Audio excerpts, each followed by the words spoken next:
Good evening, everybody, and welcome here to Speed Gaming for Game 2 of the Final Fantasy Randomizer Finals between Edgeworth on your left and xIceblue on your right. This is a best 2 out of 3 finals, and Edgeworth did take Game 1 Tuesday night, so this is a win or go home situation for xIceblue. I am the Green Leaf Effect, and I am being joined here tonight by the one and only Gyre. How are you doing tonight? Doing great. Hope everybody is looking forward to this match, and I'd like to correct it. If xIceblue does not win tonight, he does not go home. He goes to Melmont. Oh, that's even worse. There's a lot of pressure here tonight for xIceblue to even this up and force a Game 3 later this week. Hopefully we have a good one here. It looks like our forced classes are going to be the White Mage and Black Belt, which gives a lot of interesting possibilities for what they're going to do for those. It looks like I see on xIceblue side a signal that there may not be a Black Belt walking around too much, but maybe carried instead. And we don't have much info on Edgeworth quite yet.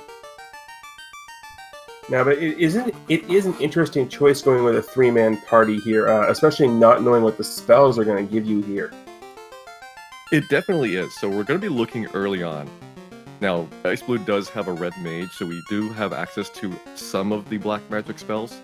But if outclass changed, he could be cut off from a lot of really good spells in the late game, whereas Edgeworth has gone with the black mage, will have a much higher chance of being able to grab almost anything that is out there.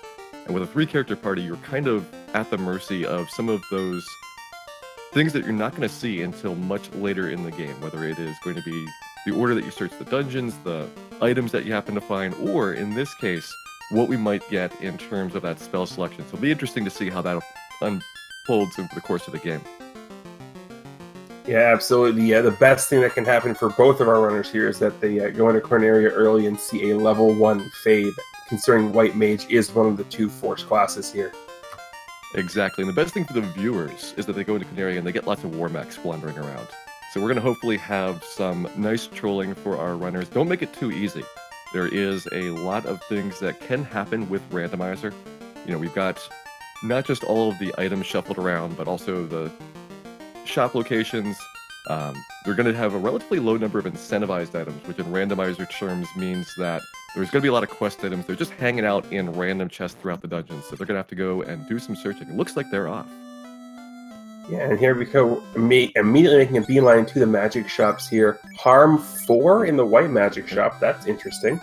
Ice 3 on the black magic side, that is going to be super powerful early on. I'm going to say that they're going to have really no trouble clearing out most of these early game dungeons. No, and then also, even if we did have the evil pirates on, that would make them pretty trivial there, as long as we got a good turn order. That is something to remind people. In the previous tournament, it was possible for some of the early game monsters to really wall you in, and as a result, there was kind of a backup, which is that if the competitors both got stuck, they would reset and start over with a new seed. One of the changes for the spring tournament is that there is a safe pirates option, meaning that the pirates are not going to be terrible, and we shouldn't have to worry about anybody getting walled in here. No, and as we can see, Edgeworth already making a save right in front of Temple of Fiends, and nope, opts to reset. That's interesting, because I was expecting him to kind of explore, at least check out those early chests and see what's up there. He might be looking for setting up encounters throughout there. That definitely could be, and a little gold. They're never bad to have gold early, especially when you have fighters in your group, because you do need weapons, otherwise they're not going to do a whole lot of... And speaking of weapons, there's a light axe. Light axe is a surprisingly underrated weapon. You don't normally think about it as something that you would wield, and that's because in the base game you get it really late. You're seeing those in the Sea Shrine when you already have much better stuff. But if you get this in Temple of Fiends, oh man, those light axes are going to be devastating to a lot of early game monsters. Yeah, the other bonus of it is, as you can see here, you can use it as an item to cast Harm 2, I believe, in battle. That's right, and Harm 2, while it doesn't do much, it's weaker than Fire 2, is enough for probably everything up through Marsh Cave. Once you get to Earth Cave, you'll start needing some more powerful spells to reliably deal with the undead there. And here we go, we get our first glance at Garland. He's got heat. Garland doing his best Agama impression here. Luckily, we do have, Rub as well, but Ooh. the Black Mage surviving, able to take down Garland by himself. Now, the Black Mage being alone will kind of throw off the experience distribution here a little bit, and possibly force Edge to go and pick up a battle or two to get the rest of his characters leveled up. And that's interesting. We have an early Canoe and the Adamant here.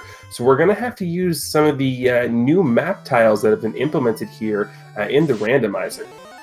That's right. So one of the randomizer changes is to change the overworld to connect more of the areas together. So you can walk from Coneria over to Dwarf Cave. You can walk around from the Ice Cave down to Gurgur. Those things are not normally connected in the base game.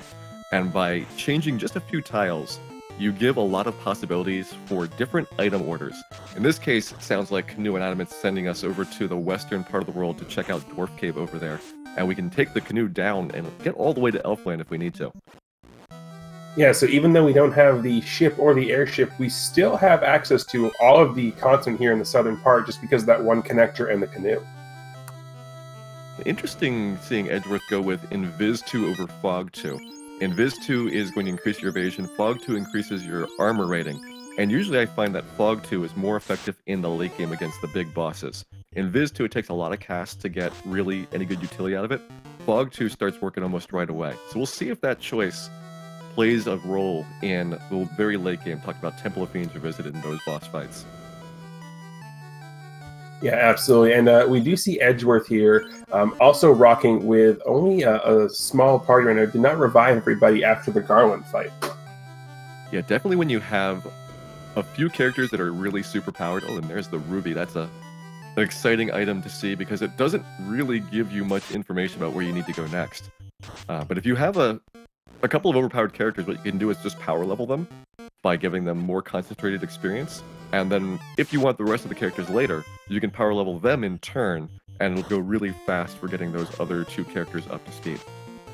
Yes, the other interesting thing with the Ruby here in this particular settings is we do have the Titan's Tunnel setting on, which means the Ruby is required to get to the 4 chests that are in the Titan's Tunnel. He's moved over a couple of spaces so he blocks your way no matter which way you decide to go in. Even still, it's pretty good odds that you're not going to need the Titan's Tunnel. I think it boosted the percentage up by enough to make it somewhat show up every once in a while. It was like 6% before, and now you've got at least a little bit more of a chance. But I'm going to guess it is all a fake out, and we're going to regret going to that Titan's Tunnel eventually. Yeah, nothing really of consequence there in the level 3 Black Magic Shop. Let's take a look at the level 3 White Magic Shop, and level 3 Life. Both of our runners are going to be happy to see that. Yeah, having some way to revive, even if it's Life 1, which only gives you 1 HP back, is still immensely better than having nothing. This game does not have Phoenix Downs. There are a lot of areas in the game where you're really far away from a clinic. You can be isolated and have to rely on those life spells to keep your party up and running. Oh, and then Lit 3 at 4th tier. So we've seen a bunch of powerful spells. We haven't seen Nuke, but you really don't need Nuke and Fade to be super effective in this game. Ice 3, Lit 3, those are going to do a really large amount of work. And the White Magic side, you're often dedicating a lot of your spell charges to healing anyway. So Fade is kind of one of those things that is a nice to have, but I'd much rather have like a Heal 3 or a Cure 4 any day. That being said, you're still not going to be upset if you get a level 1 Fade. I would take it, but you know. Here we go. We've got still more searching off here. I haven't seen much in the way of really usable armor for most of our characters yet. There is gold bracelets in Elfland, but those are very expensive and it would take a while to go and get even one of those. So we might continue searching for a silver bracelet or hope that we can find an opal bracelet or gold bracelet in a chest here sometime soon. Yeah, and now we're going to go ahead and take the long walking path to Crescent Lake, which is going to give us another free item. Crescent Lake is actually reachable this way in the base game. It's just very, very out of the way and inconvenient compared to how you normally would get there. You're doing a lot of sailing over these canoe tiles, which at this stage in the game, these monsters are just going to crush you. So you're seeing Edgeworth kind of save scum going across there, using lots of tents as a way to save progress and hopefully get to Crescent Lake by the end of it. And there he goes, right in there. We'll see what Crescent Lake has to offer us. Houses, very expensive. Almost 5,000 gold for those. That's going to make it tough, even though we've got lots of really good spells, to go super aggressive on our spell charges. Unless we find an airship really early in the game. They might have to be somewhat conservative inside of dungeons to make sure that they have enough charges to get all the way through. Yeah, the other thing to note here is we haven't seen any travel spells yet, and we see Life 2 at level 6, so they're probably going to pick that up at some point, but it's nothing high on the priority list. I also saw a wall in there, which is a great backup in case you can't find ribbons.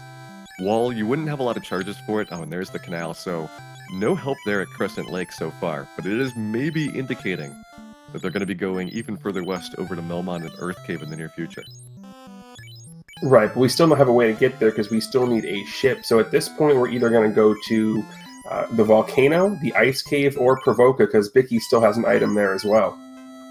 And of those three, unless we happen to get some good leveling here, and Edgeworth is certainly going to work at it, I would say Provoca is going to be probably the best play early on because you can get the item really fast. You might dive into Ice Cave Volcano, go really deep, and then find out that there's just nothing there in any of the chests. Provoca, you get to see more spell shops, and you get that item in 10 seconds or less. Yeah, the other thing to keep in mind, though, is with Ice Cave and Volcano is, of course, we don't have any travel spells, which makes the quick dives in there a little bit harder because you can't just immediately come back out. Exactly, and I see a question in the chat. Is this a best of 3? Yes, we have, as of right now, Edgeworth up 1-0. So this is xIceBlue's time to make a comeback to force a game number 3.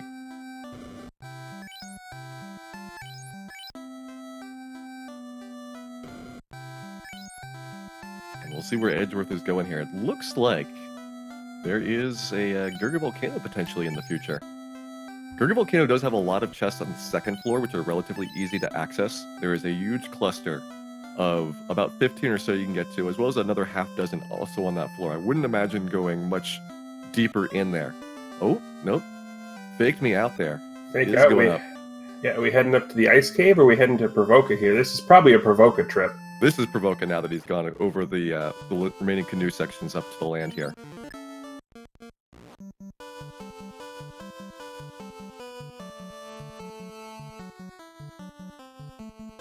Yeah, we got xIceblue heading... Nope, not heading over to Crescent, just immediately heading to Provoca as well. That's an interesting one, because Crescent Lake, coming out of there, you are relatively nearby these other dungeons, so if you were going to make a shot at it, and this could be a little bit about thinking what your opponent is going to do as well. There's a lot of value in doing something that your opponent is not going to check, and it does look like xIceblue is going to the volcano, so we have some divergence here. If you happen to get something from one of these dives and your opponent isn't there for another 20 minutes, you could build a really big advantage if you get something lucky. Conversely, you could end up striking out and ceding a lot of time when you do one of these dives in here. Speaking of, there's the cube from Bicky, so it looks like it is a dungeon dive that we're going to require here, either the Ice Cave or the Volcano, so Edgeworth could lose a little bit of time to xIceblue here, as Blue is in Gurgu.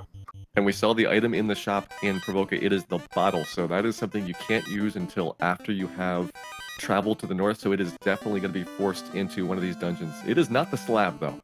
I think we are continuing to get pushed towards Melmond, but we should resist the temptation.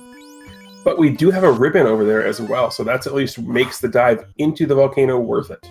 Yeah, just having one ribbon is enormous, because you can put that on your white mage, get the ability to life people, you can put it on your lead character, who's the most likely to be targeted. There's a lot of different ways for it to play out. Of course, you could also be like xIceblue and have your white mage with the ribbon die anyway. It doesn't always work. It's just a small decorative item. You can't expect miracles here. And we'll see xIceblue continue to search probably the rest of this floor, but we've gotten most of the easy chests. The remaining chests, going down to 4th floor, is a very big investment. It is difficult to get back out. It would be pretty much impossible to kill Carrie with this setup. Carrie is resistant to all those elements that we have acquired the spells for. So I would imagine that it would be most likely these last handful of chests for xIceblue and then head off to a different target before we continue on searching for our next progression item. Yeah, absolutely. And just of note, we did find the white shirt over in Matoya's cave, and the black magic in Provoca, we had XXXX and Fire 3 in the black magic shop there. Yeah, Fire 3 completes our trifecta of really good elemental spells. XXXX is an interesting one. It basically is death magic that works if you have 300 HP or less currently. So you can use that really strategically. With the randomizer, it's actually tough to know when you can use it, because those monsters near 300, they could have above or below average HP there, so it's a little bit more of a guessing game compared to what you'd have without Randomizer in place. And here we see Edgeworth going down to Volcano as well, so following this move along, I like the Volcano play just because Ice Cave, if you've got travel spells, it is such a better experience, whereas Volcano, it more is a linear dungeon that you're going Oh, and wow. there was the ship up in the east side. Yeah, and I think Ice exited out of here before getting that, so he's going to have to go back to pick up the ship. That means his early advantage that he did have by diving Volcano has now been lost, and we're getting a Peninsula power grind here. That is interesting. So maybe xIceblue, having written the Volcano off, is trying to get levels to either do Ice Cave or to go deeper in. Hopefully, xIceblue will go to that right-hand side, get that ship, and that's going to give access to an enormous part of the world. We've got, that slab to turn in, we've got the ruby to use, we've got the bottle for the northern area. We're basically a floater away from really busting this open. Yeah, no, the ship is absolutely huge here. I mean, and at this point, you've got the ship. You're probably going to continue on, especially with the spells that we have here. It wouldn't surprise me if Edge did try and fully take out Gurgu Volcano here. Yeah, we'll see how it goes for Edge on his next decision from how far down to go in here. But you got to weigh that question of, you've already gotten a little bit more than half the treasure chest in Gurgu, and you found something good. Do you bet that there's going to be something else further down, or do you start hitting other dungeons that have perhaps a lower startup time to go and start clearing off those top floors, like heading over to the top half of an Earth Cave or grabbing that Sarda item?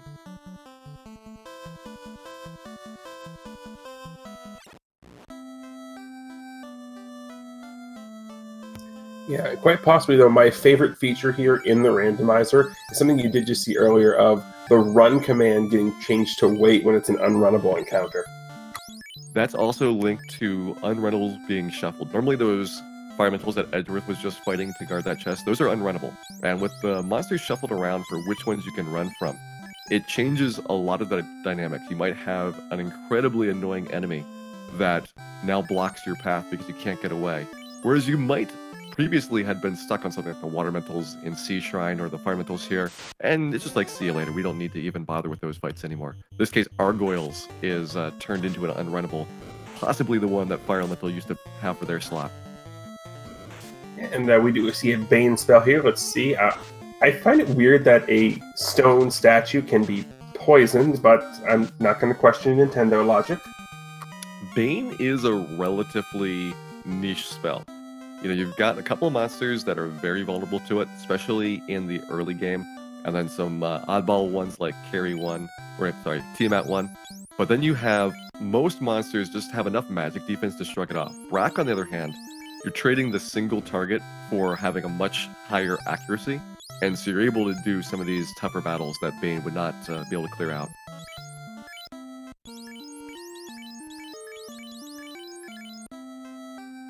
Looking like xIceblue doing some shopping here at Provoca. Again, the question is going to be, when does xIceblue come back to that volcano? And will xIceblue check the Ice Cave instead, which we know there is something really good waiting in that volcano.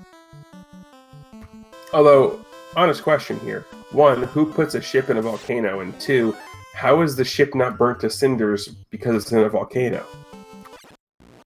Sometimes you don't need to ask too many questions. Fair. There we go, xIceblue getting the white shirt as well. That'll be possibly a really good item to have if we can find the tail, because that obviates the need to get one of those high-end armor pieces for the white wizard. Basically, the white shirt is the same defense rating as a gold bracelet. The only thing better for the mages would be an opal bracelet, and there's only one of those in the game. Alright, xIceblue is making a play back to Volcano here. We see directly sailing over there. Possibly going to be very frustrated in about 30 seconds, because I imagine that those east side chests are the first thing that we're going to see right away here. Yeah, the other interesting thing to note is xIceblue reset out of Matoya's cave and did not choose to keep the white shirt. That, I think, is a good play, because you can get back to Matoya really easily when you've got the airship later on, which is what you need to get any use out of the white shirt anyway for class change. So you might as well save that big walk back, and you're probably going to be at Matoya at some point to turn that crystal in, if we happen to find that in the near future.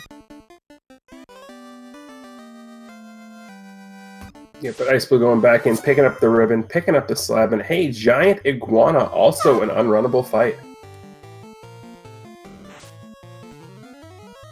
I think with the Peninsula Power grind, this fight and the rest of the fights here in Great Volcano, from what we've seen so far, should be relatively tame.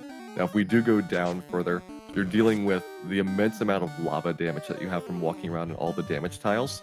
So that is going to be a factor for the very limited amount of healing that we have available. Looks like Heal 2 is still our only interesting healing spell, and then the stack of heal potions that these competitors have purchased earlier on.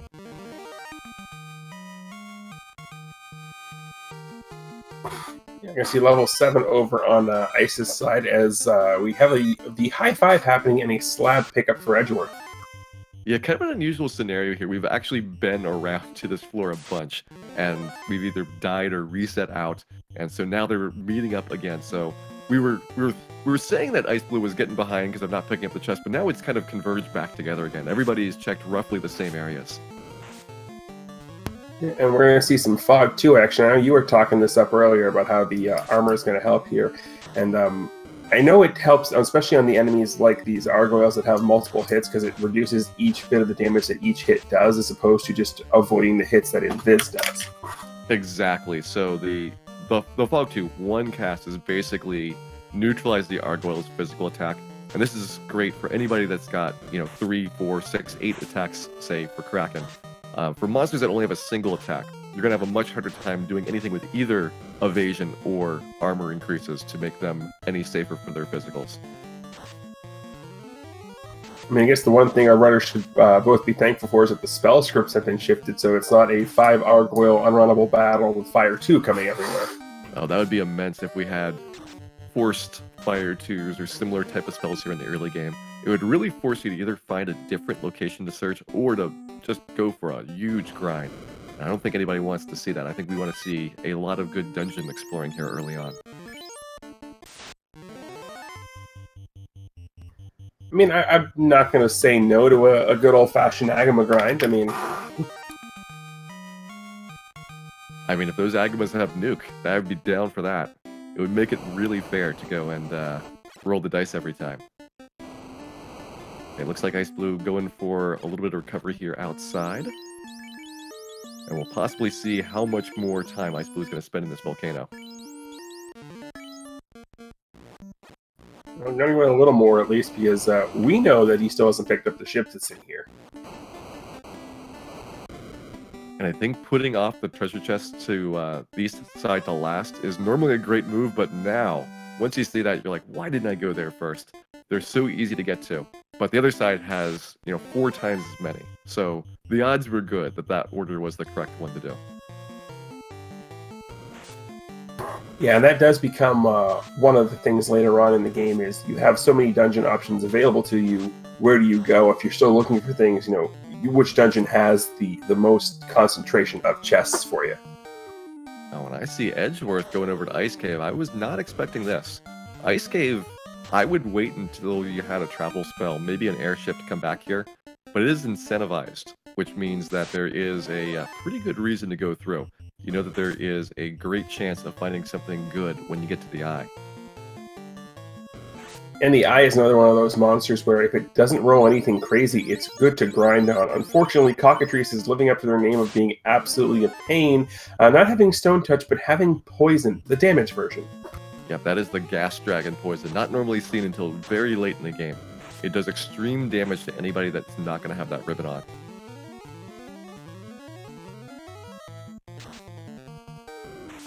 And it looks like Frost Giant's still unrunnable. They did not get shuffled around. This is the Frost Giant Frost Wolf fight, which is the bane of a lot of travels through here. Those Frost Wolves can do great things with their Frost Breath, but normally in Randomizer, they're kind of a free fight. Yeah, that's the fun thing about the randomizer is all the enemies that you grew up fearing, the wizards, the sorcerers as we see on screen right now, a lot of them sort of had their teeth cut out, and then you sort of get to the beginning of the game and all of a sudden, hey, that's Fire 3 Imps, oh crap. Yeah. I probably would have taken that sorcerer fight. They've got very low defense, they give you decent experience, 999 base. And for the unrandomized game, that's just insulting considering how hard they are. But when they're as difficult as imps, you know, you might be able to get a little bit of experience off them. These mages are the same way, although they have a lot more physical defense. So unless you've got some early sources of spells, they're not nearly as good. And Pro Rank has turned up. So there is a little bit more defense for one of our non-armor wearing classes, as well as death resistance, which will definitely come in handy when you have kind of an out-of-the-blue type of attack, whether it's XXXX or any other instant death spell in the game. Yeah, and the unfortunate thing here is some of our undead friends are still rocking the stun touch, but we do have all three of our heroes here on Edge's side with some sort of AoE against them, and Fire 3 going to do some pretty good damage here. Pretty good, but they're still up. I think that we saw one of them with still a decent hit by Fire 3, so I'm guessing that there was very, very high rolls on their HP, and Cremate as well. Lucky to be able to finish them off here on that round before they get too out of control. We will be seeing those trap tile monsters again, so that fight, which took that many resources, has to kind of concern you that you have to still get out of this dungeon in order to claim your prize. True, and let's see what we get over here in the Frosty room. Only 2 chests in here, but There's a ribbon, so it was a good play. That was one where I would say you might think about skipping it, especially if you don't know whether the Frosties are unrunnable. But getting a ribbon out of there, you have to be really happy to see that. That's the second ribbon we found already. Yeah, this has been a good ice cave overall. Just with the ribbon already makes it worth a dive. And we still have the incentivized chests with the eye to go. We'll definitely see also at the eye whether either of these players chooses to grind there. The eye with a base of 3,225 experience and gold is a great way to get not only levels, but also all the money that you need for the entire game to do all your spell purchases. If you do a grind here, you're pretty much set for anything up through like 7th tier spells that you might want to buy. Yeah, and hey, unfortunately, we don't have a ninja to wield the katana, but we did get a heal helmet out of the Frostwolf closet here.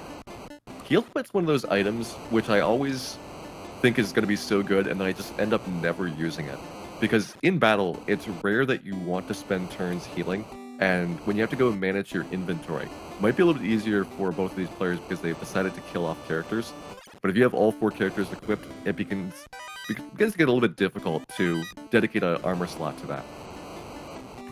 Yeah, but now we have an interesting divergence here as xIceblue opting to go down deeper into the depths of Gurgu Volcano as, of course, Edgeworth continuing his grind through the ice cave. And this will be exciting to see if this is a play on carry or if xIceblue is deciding to exit out afterwards. Cerebus with Stone Touch, that could be very problematic. Also a Pro Ring in here as well. So we found 2 of the 3 Pro Rings in the game already. And if we don't find more, we have a pretty high chance that we'll be able to find a shop in the near future that will sell them. Yep, Edgeworth's going to have to be very careful here with this fight. 4 cockatrices, all of them, of course, packing the gas deep poison ability. Yeah, this is all going to be about turn order. If you get unlucky with turn order, you have no chance of survival against that much damage coming your way. Alright, so we have a question there in the chat. Out of all the animals in the Final Fantasy timeline, alternate to our own, Agama and Warmech included, which would you most like to pet? Well, I would recommend not petting Agamas unless you have fireproof gloves. Also, don't pet Warmech unless you've got laserproof gloves. But I would say one of those 2 is still a pretty solid choice with the proper gear. Oh, 100% with the proper gear. I'm always going after the Agamas. Now, we saw Herb show up on Edgeworth's side, so that was the incentivized item. It doesn't tell us anything, because we could turn that Herb in and get junk, or we could turn that Herb in and get the floater. So this is a very frustrating situation. You have to go through a long dungeon. If you die, you don't know if it is valuable to come back and repeat that entire process. But you did say we wanted some drama here for the finals, and what better drama than a nice long item fetch quest? It should be a good one. Edgeworth didn't, though, do any grinding, and I was surprised by that. Sometimes, if you get a couple of levels in here, and it possibly is going to depend on how much heal potions you have in reserve, but a couple of levels would greatly increase your chances of being able to escape. And speaking of, xIceblue picked up the black shirt, but more importantly, Agama grind, Or at least Agama's. Agama with Lit 2, I would say we're going to put those Agamas back in their boxes. That's probably not the monster that you really want to grind on unless you are very dedicated to getting experience right here. I would say grab a couple Agamas that you can, but don't go out of your way to force it. And the Bane Sword located. That one is, I guess for xIceblue going to be pretty interesting because we already have Bane, we already have Brack. Do you really have a second person that's going to need it outside of maybe the Tiamat fight? In addition to the Lit 2, Agama's also rolling their normal heat ability.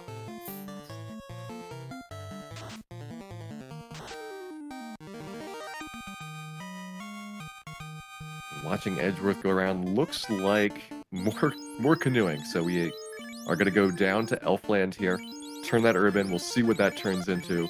Meanwhile, xIceblue, this is definitely going to be a bit of a gamble here on what direction you go, whether you go try to kill Carrie or you try to escape at this point with very low resources.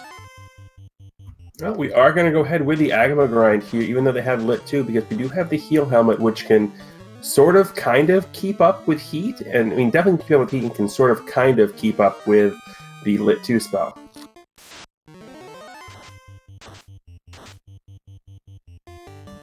Also, another great feature of the randomizer, but also one that breaks my heart, is the buy 10 feature. You miss out on the hours of shop music.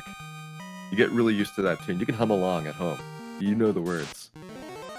The thing is, I only know that tune with the beep, beep, beep of buying heal potions with it. Those are the lyrics. All right, we see what our herb is on Edgeworth's side. It is the bridge. So, turns out, Ice Cave, a troll here. Yeah, so it looks like that canal we picked up was, and the ship is going to be the right answer. Exactly. So we got ship, we got canal, we got ruby. We don't have rod, so we can't kill Lich yet. But currently we have access to the first 3 floors of Earth Cave, and we've got Sarda's item, which I'm going to guess here that Sarda's item is likely to be an interesting one for opening this up a little bit further. Yeah, absolutely. But we also have access to ordeals at this point as well, because we have the canoe. We do, and here's where I'm trying to read the seed as opposed to going by the percentages. Everything seems to be pushing me towards this side here around Melmont. You know, we got the slab, we got the ruby, super early on. And I would kind of say, you know what? This is suggesting that I go check those out at least, as opposed to ordeals, which is a little bit more of a gamble. That once again, that you go through a pretty long process to get to the end, and then you find out, did you make the right call or not? No, fair enough. Let's see what we get from the last chest here in Ice and Gurgu Volcano. Just a soft potion. Looks like we're doing a little mini red D grind as well, as Edgeworth did turn in the slab. So Edgeworth making the correct decision to try and avoid Melmont as much as possible, getting everything done in one trip. Although not going to Sarda, which is interesting here. Going extremely fast towards ordeals. Or maybe changing mind. There we go. Edgeworth may have just realized that the ruby has already been found.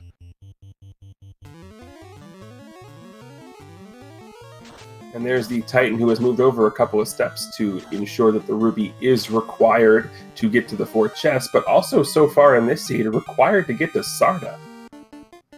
And we'll probably see those 4 chests on the way back. I would say if you're there, it's no better time to grab them than right now. But this is the item that is the most influential. This is the one that we are expecting to break something open, and it is the floater. Wow. There we go. That was the play. Ruby required seed in the finals, no less.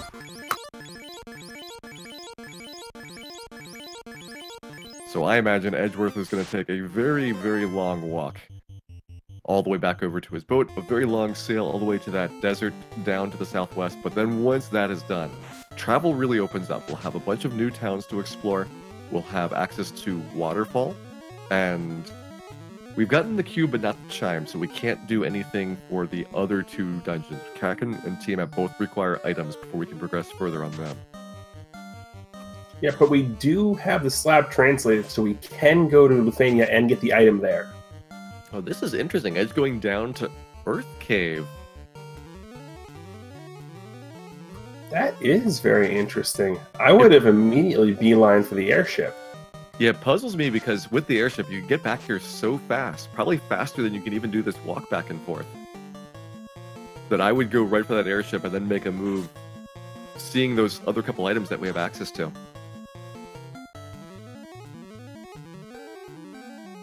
But yeah, no, we're going to get the save here in front of the Earth Cave and make our way in. We're going to check some chests here on the first floor, as xIceblue is still going after Carrie, who seems to be, well, there we go, got her to 300 HP. XXXX going to take out the first Fiend, and xIceblue going to get the first orb lit of the match here. That is a great fight. I was not expecting it to go nearly that well, but the grinding that xIceblue did in the volcano paid off for being able to survive that fight. Carrie is, until you're around level 12 or so, a pretty serious threat.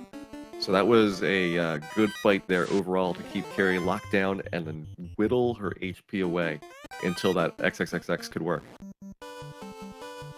Yeah, and there we go.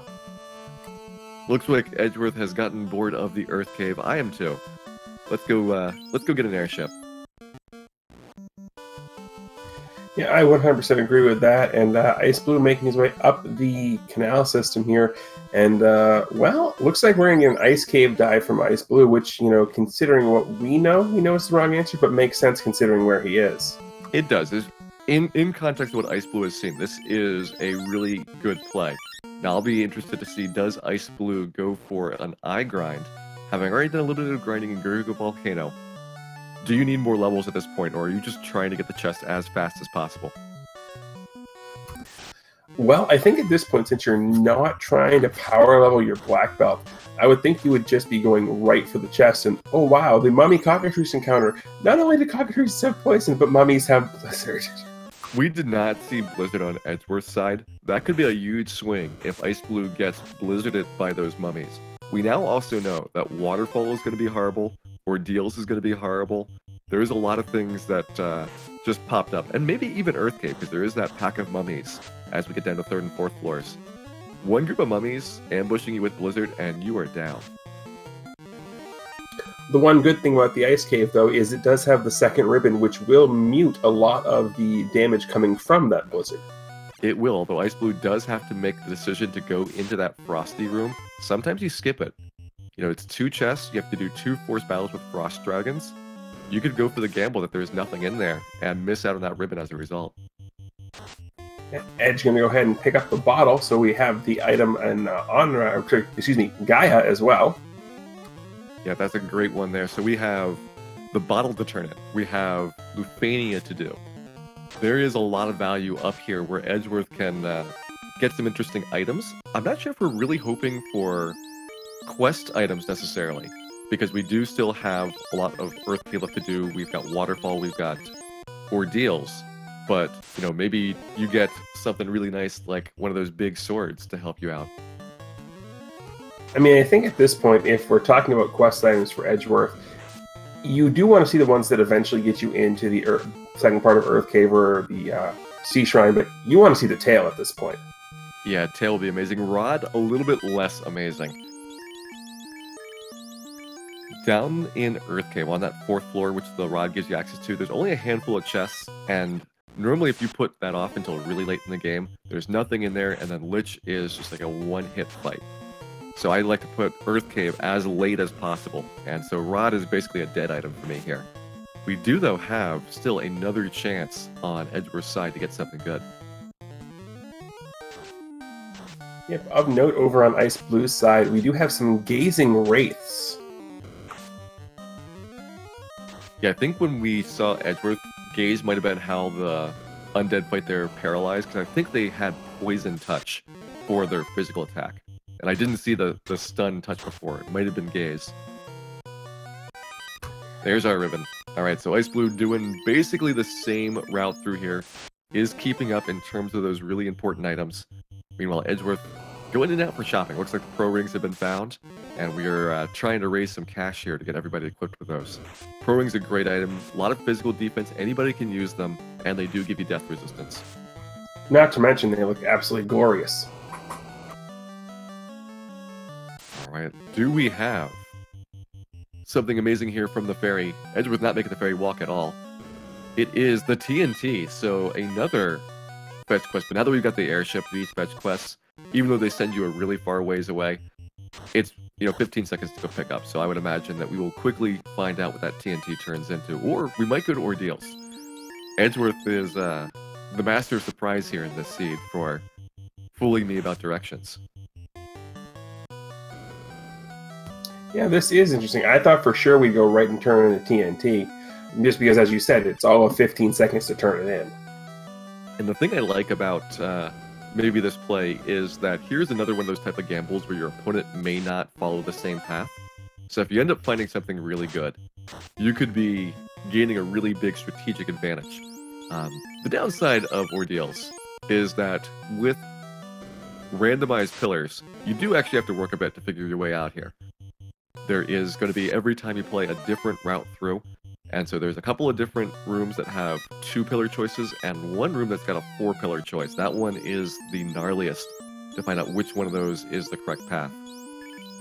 Yep, and the 4 pillar choice is going to be our last one here. I'm not going to lie, I want to see it be the forgotten one that's up there in the corner you see. That's what I want to see. Yeah, that's the one that is always a killer because everything else is on the screen visible in the room that you're in. That one all the way over there, a lot of people really easily miss it the first time that they have to do this teleporter maze blind.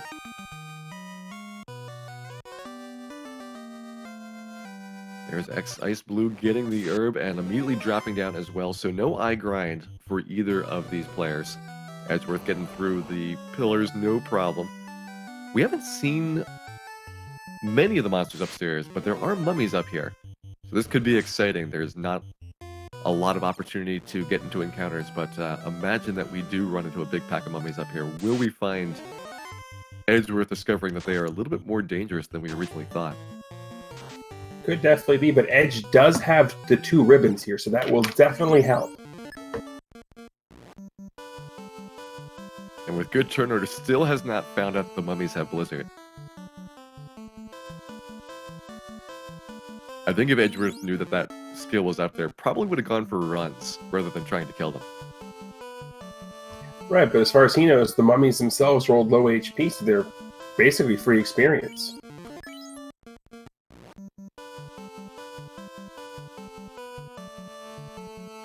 Finding the ice shield in there. Ice shield, one of those mid-tier items. You get an elemental shield, one of those mid-tier swords like the ice sword, flame sword, even some of the magical types like dragon and coral. Those give you a little bit of bump, and it looks like Chime is our item here, so Ordeals was required. Yeah, and that does open up the full scope of both Mirage Tower and Sky Castle. I do like doing Mirage Tower early. It's got a lot of chests, very compact, and the monsters there give you tremendous experience. So if you want to pick up some encounters along the way, especially with having Fire 3, Ice 3, Lit 3, those really strong elemental tier spells, you can basically get your leveling out of the way at the same time as you're grabbing the chests in the first couple of floors. Yeah, the one thing to be leery of, though, is we saw in Gurgu Volcano, the Cerebuses do have Stone Touch.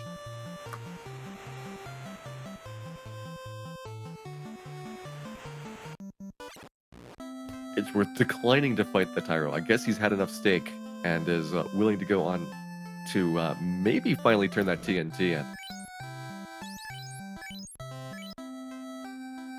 Nope. Or check out Cardia. Still making us wait. Stop. So Cardia has about a dozen chests. This is a pretty good place to go as soon as you get your airship, because there's no restrictions to get in here. The monsters, you don't have to take very many steps along the way, so you can skip all the encounters. And who knows, maybe you find something good in here, or you find a heal potion. I mean, who knows, that one heal potion could be the one thing we need, but we're resetting out of it anyway.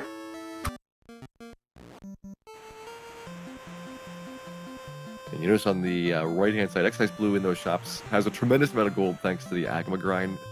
Is not going to be hurting at all, but I think Edgeworth has picked up enough good gold value chests, although skipping a lot of them here to reset out, that money is not going to be a real constraint. Unless we find something great at like 7th or 8th tier spells. Everything else in the game we have pretty much down to consumables. Yeah, Edge didn't even check what the 8th tier spells were in Lufania when he was there.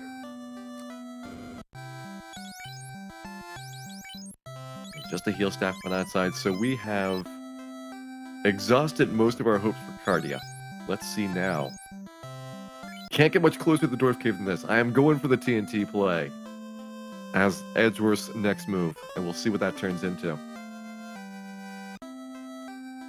Yeah, as xIceblue unfortunately having to go to Melmont here, and hey! It's the tail. Turns out, should have went to the Dwarf Cave first, then to Cardia.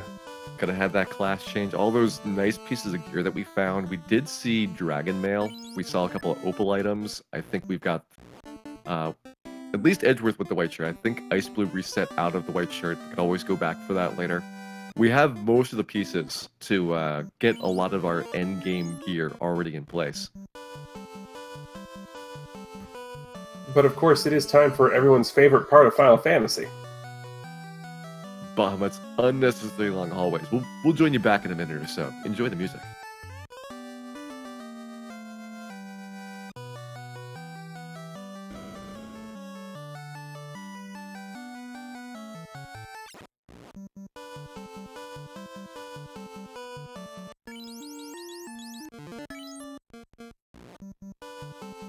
And I guess we'll take this time, as Edgeworth is doing some menuing in the midst of Bahamut's hallways, to remind everybody about our fine hosts at Speed Gaming.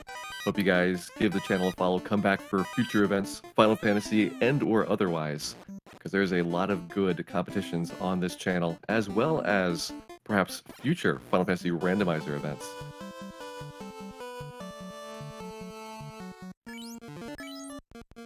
Absolutely, and now that we are back from the music and Bahamut's unnecessarily long hallways, if you're Edge, where do you go next?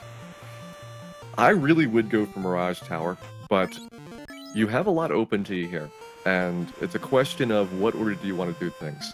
The reason I don't like Waterfall right away is because you might as well join that up with Onrak if you can find that Oxiel somewhere. Looks like Edge go into Gurga Volcano to finish Carry Off, which is another pretty quick one once you have fast travel, and you've already done the top half here. So it looks like Edgeworth doing some cleanup, but I would guess Mirage Tower after that.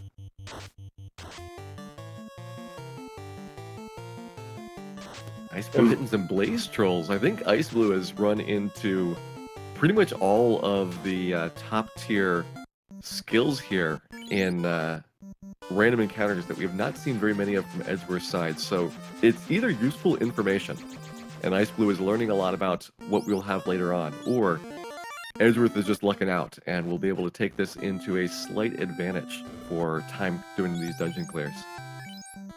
Well, we found one of our travel spells. Warp is a level 7 spell. At this point, and especially at level 7, I don't see you getting a lot of use out of it. You might want to have it in case you're doing, I guess, grinding in Temple of Fiends Revisited or something. But by the time that you're going to get level 7 spell charges, you're probably clear through most of the areas of the game that are going to benefit from Warp.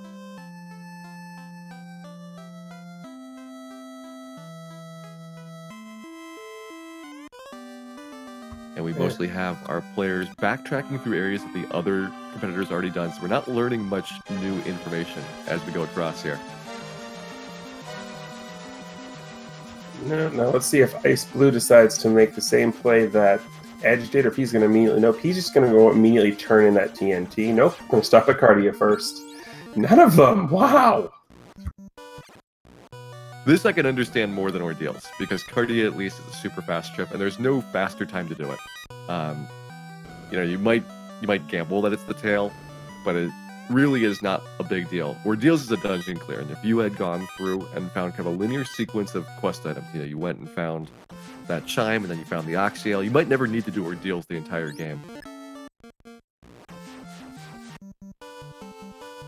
I mean, we know that he's going to have to eventually because the chime was in there. Exactly. That's special commentator information that our players do not have yet. And it looks like Edge maybe checking out these Agamas as well. I mean, we've got the light axe. We're about to pick up the ice sword from there. We've got a black shirt. I mean, it makes sense. It does, although I would still probably go for Mirage Tower. The monsters that you get in Mirage Tower, you're often going to have 2 to 2.5 Agamas worth of experience in those formations, and it's not much longer to do the fights.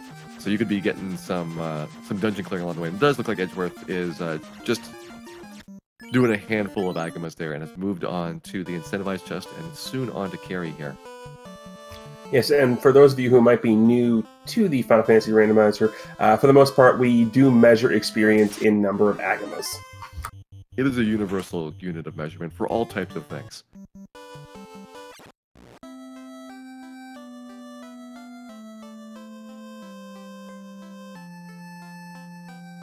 Yep, so Ice is going to go ahead and pick up the rod here, which does open up Earth Cave to him.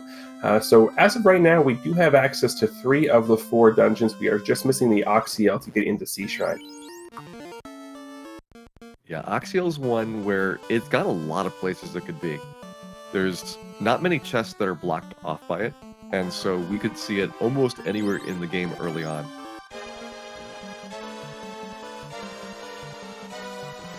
Now, this is just me, but I want to see a chain where one of the random final chests in Sky Castle holds the Mystic Key, and the Oxiel is in a Mystic Key chest, preferably the one buried in Marsh Cave. Yeah, that would be really exciting to have one of those very obscure places to go for finding that last little sequence of items.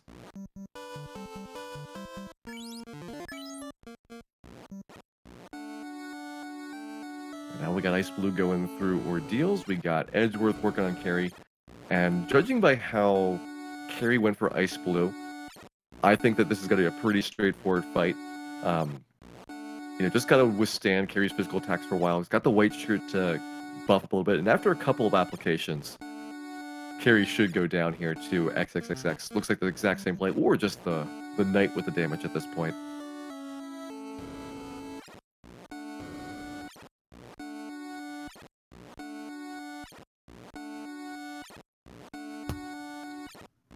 So under no circumstances is xIceblue stream sponsored by PowerPoint, no matter how much we want it to be there. And now that we've got that out of the way, it looks like, yep, we are heading over to Mirage Tower. All right, so we'll see some new areas of the game here on Edgeworth's side. xIceblue going to work on this teleporter puzzle a little bit more. We know that the 4 room is last, and so you have a lot of work to get through this.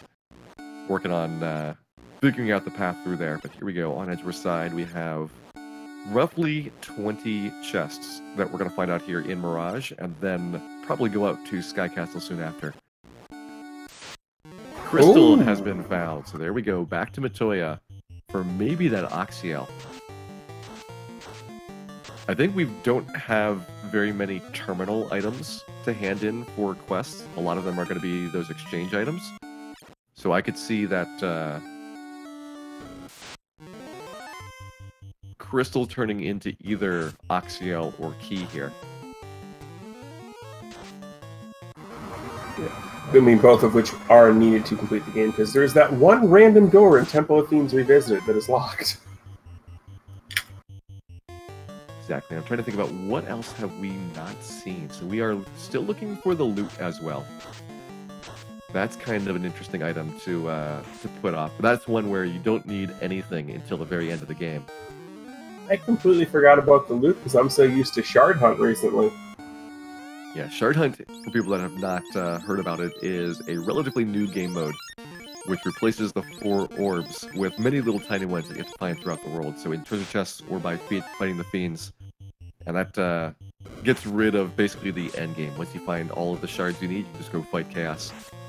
But in this one, we're going to have, instead, the usual Temple of Fiends Revisited, which is in many ways by far the hardest struggle that you have. More so than even the chaos fight. It's just getting down through all 4 of the fiend refights, through Phantom, and all the random encounters that you have along the way. Yeah, it's just an absolute resource drain, and there really is no way to get out of it, especially in this seed where we don't have any travel spells. Well, we do have warp, but you have to be really close to the top to make use of that. Exit's generally a more valuable one to have for Temple of Fiends Revisited if you get about halfway through and have to bail. There's Oxiel, so alright, Matoya opening up Sea Shrine there. So we have access to all 4 fiends now. It's just a matter of which order do they want to go into, and how aggressively are they going to hunt along the way for those remaining items. We need the loot, we need the key. I mean, like you said, I would, at this point, I would probably do them in reverse order. I would go through and I would do Mirage into Sea Shrine into Earth Cave. As you said, Lich is going to be the easiest one, especially if you already have all the items you need. So I would be doing everything in my power to save that one till final. Good point there. So probably you want to do Earth Cave pretty late. Nobody likes Earth Cave. But if you went up to Sea Shrine, you would have access to Waterfall at the same time, and you may be finding something there. I would say what we're going to first see after Ledge. I still do the same thing. There's crystal there as well. So look for runners on pretty much the same line right now. There we go. Edgeworth picked up Warp as well. So you do have basic travel for both of them. And we're not continuing by warm.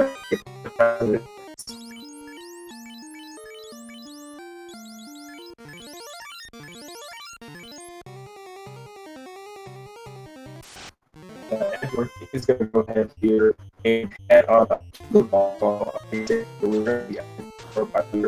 Waterfall is a little bit tricky for the fact that you don't have a travel spell, but more importantly, it is waterfall, so everyone can about that. We'll see if we get anything here in Waterfall.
I believe we are back, ladies and gentlemen. How are we doing? I'm hearing you loud and clear again, Greenleaf. We do apologize for that. We had to disconnect for a minute to take care of a rampaging Warmech problem. But now that we've got that out of control, Jair and I survived just fine. Unfortunately, Dan did not. It was a shame, but it did give us more experience as a result.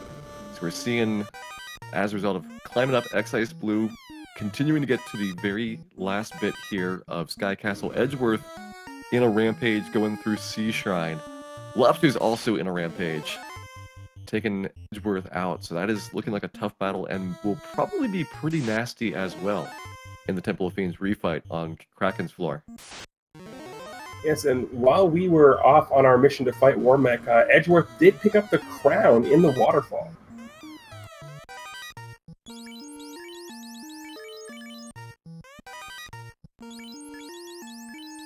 There's Opal Brisset on xIceblue side. Opal Brisset, the best mage armor in the game. Could also maybe use it for a black belt, but I think both of these players are going to be leaving that black belt on the floor for pretty much the rest, unless they want to decoy at some point.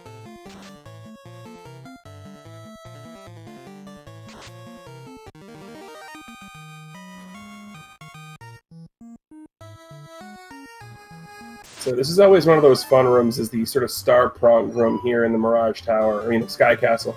I know growing up as a kid, this room scared the crap out of me. Not for any other reason then. This was the first time in the game I encountered the random eye after the fight in the ice cave, and it just scared the crap out of me. This is one, though, that you also have a potential if you're trying to make some time up. You could think about skipping a lot of these areas. Most of the rooms off on the sides are going to have 1 or 2 treasure chests in them. That's a gamble that you might have to come back here later, but you just go for the high value ones.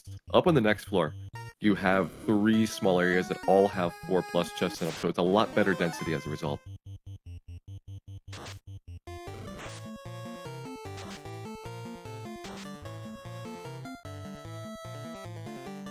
We'll see Edgeworth continuing to work on Sea Shrine, so we know lobsters are pretty nasty. Haven't seen anything else in here that is really notably difficult, so we might be able to squeeze through with some good luck on our travels down. Yeah, the only problem with the lobsters here is they have the death touch, and we will see them again in Temple of Fiends Revisit. Yeah, the lobsters in Temple of Fiends, you could have up to 6 at once. And those fights, even though they don't have an elevated chance of ambush, would be a pretty bad one to see an ambush on. You're so far into Temple of Fiends Revisited at that point that you're taking a big loss if it happens to have something. Edgeworth looks like skipping a little bit here, being selective on the search, going down to Kraken. This is one of those plays where you're hoping that those out-of-the-way chests are not going to have anything super useful for you. But I think with Edgeworth having such a great set of quest items, you could probably argue that you've got enough, unless there's some big brick wall in the Fiend refights, that you can probably get through with just sheer force of levels.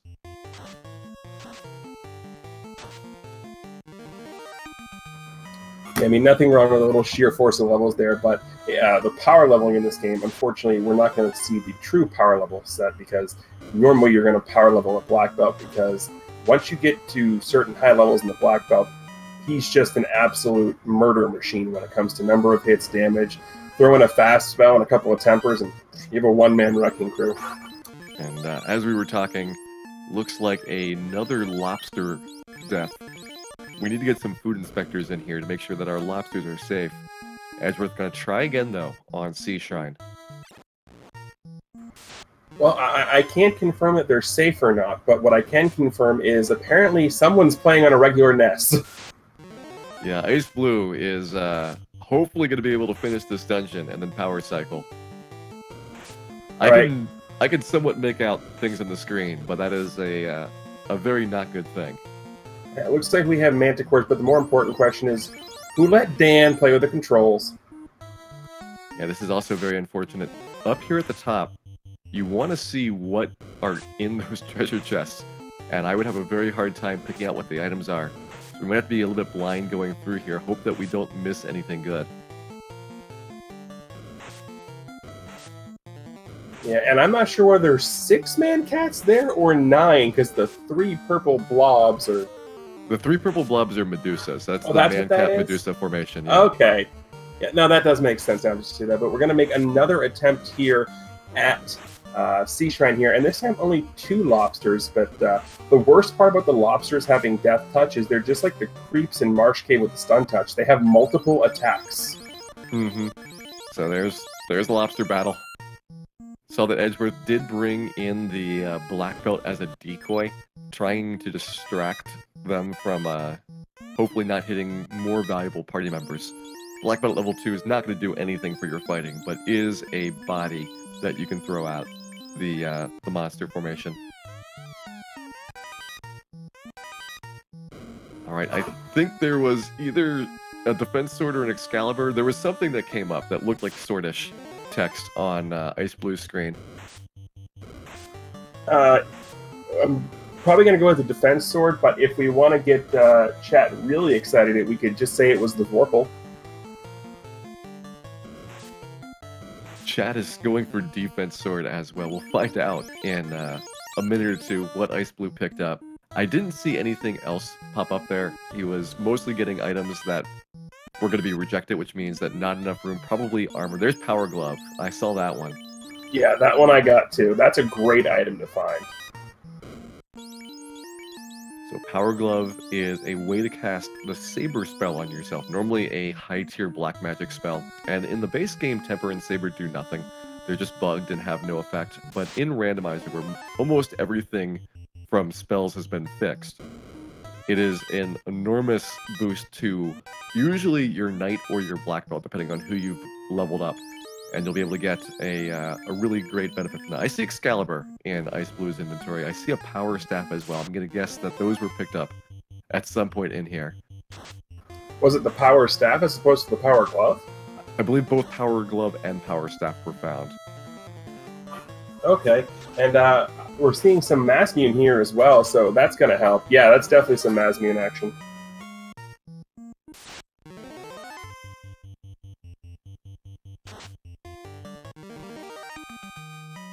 Masmian especially important for Tiamat fight. Tiamat's got a lot of physical defense, although you could go with Bane's Sword and Brack. Brack especially will have a very high chance of working. Bane's about a 1 in 7 chance. So you could probably beat Tiamat with the Masmian before you could beat Tiamat with the Bane spell. And you'll notice xIceblue wandering around here aimlessly. That's because the Sky Castle teleporter rearrange puzzle has also been turned on, so we don't know where the Warp to Tiamat's floor is going to be. Yeah, this is especially brutal not being able to see a lot of the screen, because that teleporter icon is very hard to spot, even when you can see what's going on. Looks like we got a sentry guard fight here. You can kind of make out the colors of some things, which is your best indicator of what we were battling.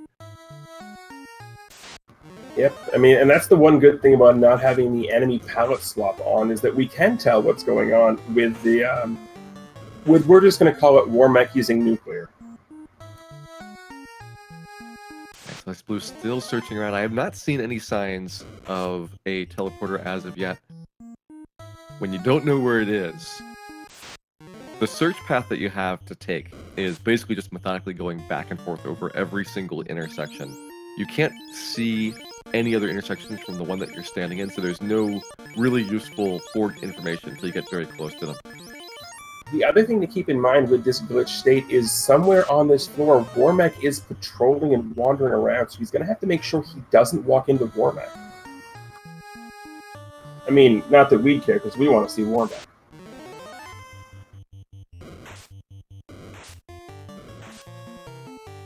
And unfortunately, right in front of Kraken's room, the lobsters are saying, nope, you will not get to our boss. xIceblue found the stairs back down. I was, for a moment, thinking either Tiamat was going to be in the near future. There we go, we found the stairs up. either T-Bat in the near future or a Warmac, but we have made it through. And those look like some poisonous nachos. So just our standard enemies up here. You know, nothing crazy. The you know, the highest encounter rate 4 in the game. No big.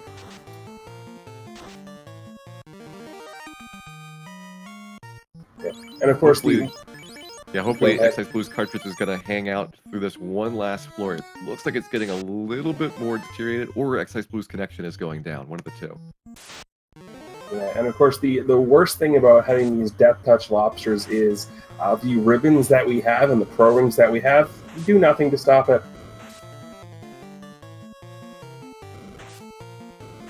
Fortunately, the lobsters are not unrunnable as far as I've seen. There's a couple different formations with them. There's the one with lobsters by themselves. There's the lobster sea snake, the sea troll variety, and I believe they're all clean for those.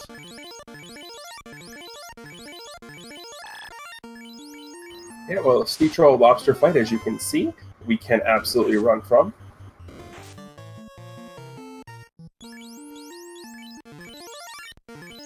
But it looks like we are going to be slowly approaching Tiamat, but first 4 fire hydrants. Yeah, but I think xIceblue does have enough resources to get fully healed here. And again, with Mazmune, we got a pretty good option. We got the Bane Sword, we got the Brack spell. Bonus points for xIceblue having sort of memorized where his spells are, because otherwise I have no clue. Yeah, I think xIceblue first selected Bane and then realized that Brack was in the far left-hand column. Should be lined up. There's the Bane Sword. Fighter is power gloving, and I think we may have gotten Brack this time. We'll find out in just a second. No, that looks like Ice 3 still.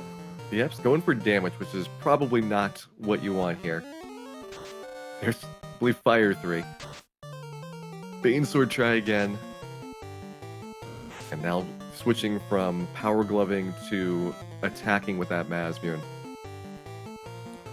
I'm not sure what's going on, but I do know that the fighter over on xIceblue side has IPK hit points left.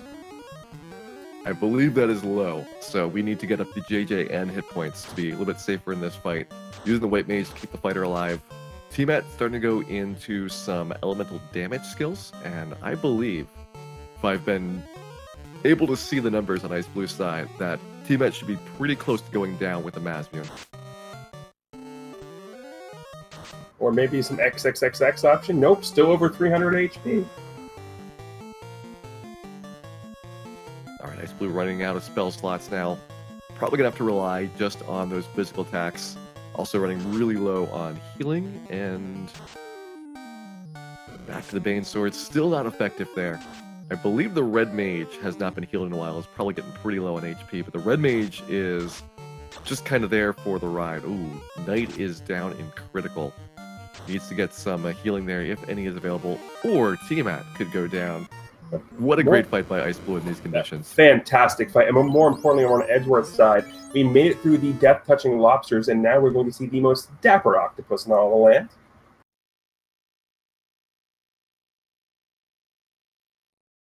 And Edge is going to go ahead there. There we go. We're back to normal now.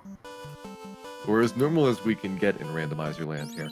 So xIceblue, with 2 orbs lit, has taken a lead here, but Edgeworth on the Kraken fight, and we know Sea Shrine is going to possibly be a nightmare. So xIceblue, we don't know how much of an edge that xIceblue has over Edge at this point.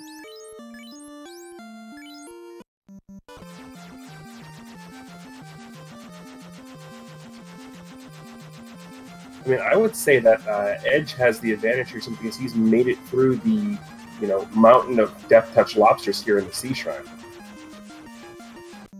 That's true. Normally, Sky Castle, the longer dungeon, but this is going to be RNG about xIceblue, how many attempts it takes to get to the bottom. This is why I think that there could be a swing here. If xIceblue gets lucky and has a relatively lobster-free travel, then that is probably a minute or 2 saved over Edgeworth right in these conditions. Yeah, the other thing to note is we have a Thunder Kraken.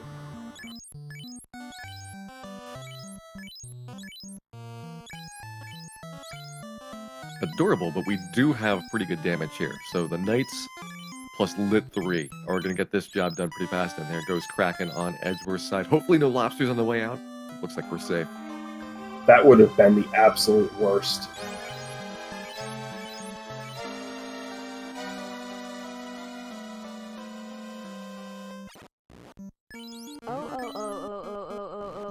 One thing to note there is xIceblue hasn't gone and done the tail quest yet.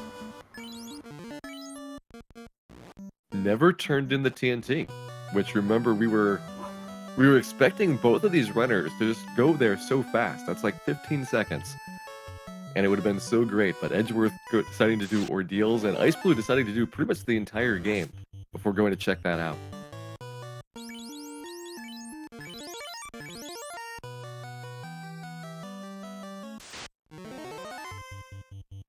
And here we see Edgeworth switching over to the Sky Castle side. We didn't see much danger on the way up. So potentially a relatively fast trip through here. Yeah, because we know Edge stopped off here initially and picked up the crystal, which led to the Oxio, and then exited out and did Sea Shrine. So now we can easily go mode the Mirage Tower. The question's going to be, do we go mode Sky Castle? Because if we do, we're going to get through rather quickly, but Sky Castle, as we saw, had a bunch of goodies, including the Masnian and the Power Glove. Yeah, there is a lot up there, and that would be a shame to miss out, because it would make Temple of Fiends Revisited extremely difficult, not having kind of basically the top-tier weapons and attacks for your physical attackers. And we have not seen any reasonably accessible nuke or fade that would be the alternative to take everything down. But the most important thing of the night, did you see over on xIceblue side? I did see an out-of-bounds bat. Hopefully we get to see out-of-bounds bat again by successfully getting out of this mummy fight. We were synced up with the 5 Wiz Mummy, 4 Mummy encounter on both teams.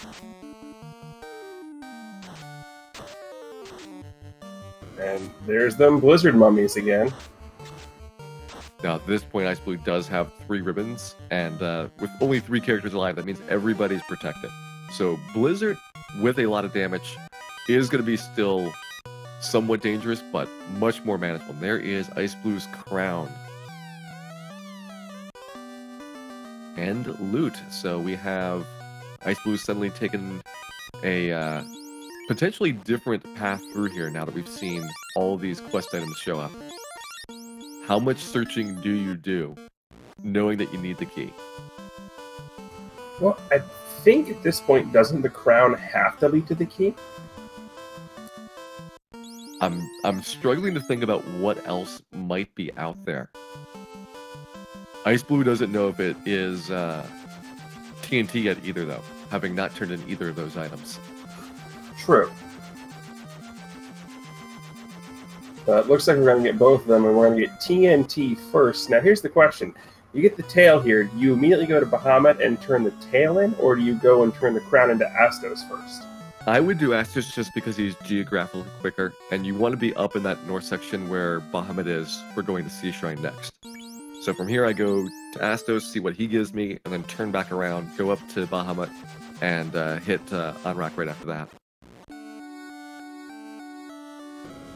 And here we go. Astos is going to give us the key, confirmed. So we at least have the Mystic Key now.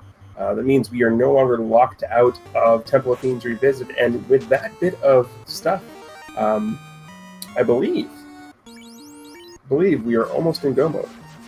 I believe that xIceblue is for quest items in go mode and just needs to knock off these 2 fiends.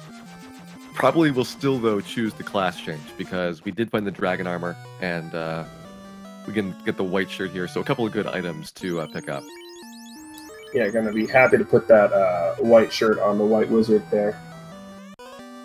Interesting throwing away the pro cape for that because that was 8 additional defense that the white mage could benefit from.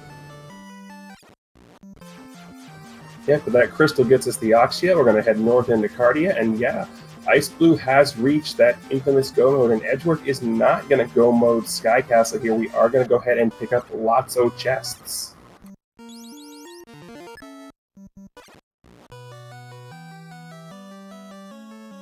And we know Sky Castle has many goodies in here, so probably for the best for Edgeworth to continue this search on. Masmune and Power Glove are going to dramatically change things. Opal Bracelet even. When you think about how much damage some of those late game monsters do, the upgrade from Gold to Opal is pretty substantial for reducing every single hit coming in.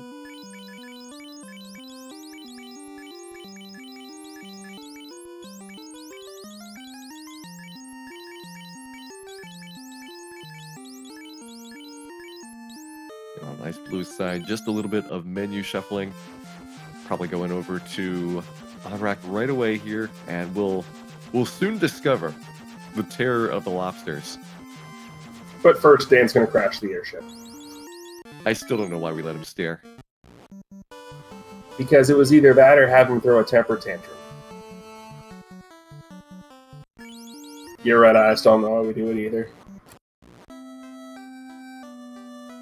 Alright, Edgeworth reaching those top couple of floors, so at this point, Edgeworth does still have an advantage, and could grow that advantage depending on how xIceblue's Sea Shrine goes. I think we've seen that Edgeworth has not done the crown yet, if I recall correctly, so just a slight detour that xIceblue is ahead on.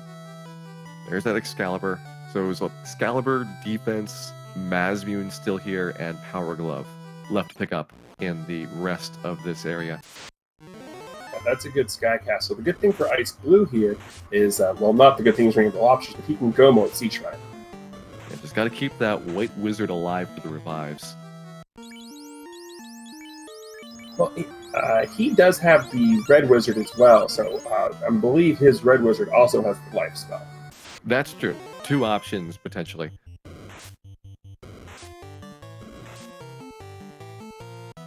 Like in this case, the Red Wizard paying dividends. Yep, that Although at what point? Because that would be a reset on the Edgeworth side, having the Black Mage instead. So there's where you get some of the versatility of the Red Mage coming in handy. Sometimes, though, you have these seeds where the good white magic spells are either locked out of Red Mage because they don't have access to many of the early tiers, or they're just a little bit too high up for the Red Mage to get slots in like 6th or 7th tier. So you have to be kind of in that Goldilocks zone for the Red Mage to really get good white magic. Yeah, but here's my question. Having seen these Death Touch Lobsters, at what point do you consider using a soft potion on your black belt? I would probably be putting the black belt softed in like slot 3 or 4, just so that you have an extra target as it comes down to the back of the line. But what xIceblue is doing with the black belt being dead in slot 2 is trying to minimize the chance of the Red Mage and White Mage getting targeted early on, and maybe just going for optimizing the runs here. No, fair enough, fair enough. And as you can see, we are, unfortunately, our Sahag, Wizard Sahag fight still unrunnable. It's always a joy. At least they don't have tremendously bad spells. This is an incredibly awful encounter if your Sahag has got anything, because they might be super easy monsters to kill, but you're hoping for a turnover of 7 of those things against 4 of your team members to be able to avoid the bad stuff. Meanwhile, on Edgeworth's side, continuing to climb up, still looking for where that teleporter is, but Edgeworth can see where he's going, and that's probably an advantage. There we go, found it pretty quickly.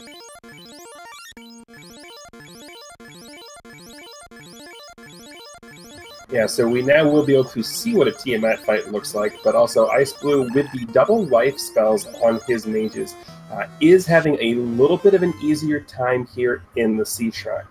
You can get through this lobster fight and maybe one more. We're basically tied up, because Tiamat is a much slower kill than Kraken is, unless Edgeworth gets lucky with Bane or Brack. So we could be extremely close. Again, remember that Edgeworth, I believe, still needs to turn the crown in. So if they exit the Fiends about 20 seconds apart, then they are actually even. Right, because we still have the Astos fight, which at this point is, just a joke.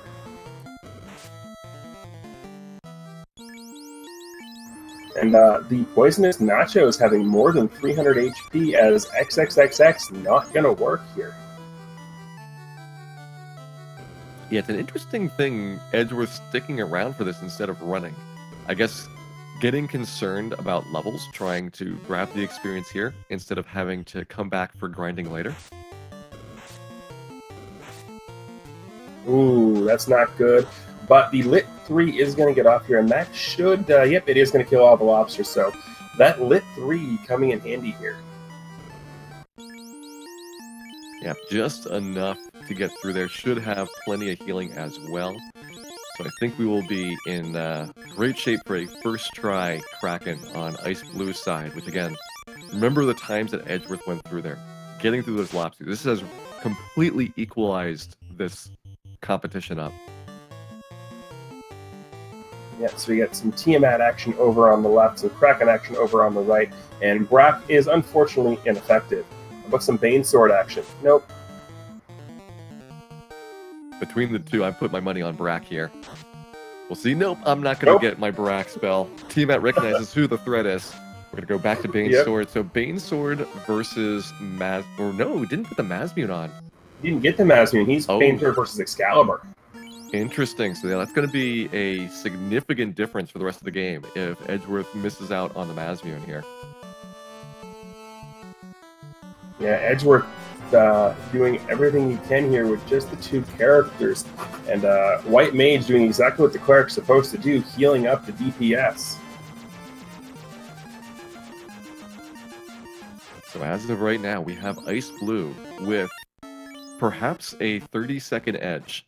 And also better equipment. So there is a slight tilt, but remember Temple of Fiends, a very long dungeon, extremely random, and we're going to see those lobsters again. So it is still anybody's race as we go through here, cleaning up our last Fiend fight, Lich. Yep, and doing exactly what we thought they would do, save Earth Cave till as late as possible, so go-moding Earth Cave, just in, out, gone. But Edgeworth still has to turn in the crown to get the key here. Yeah, this is a great play because otherwise you're searching through Earth Cave and nobody wants to do that. Now that you know the key is here, you can totally go mode the rest of the way and not pick up a single chest.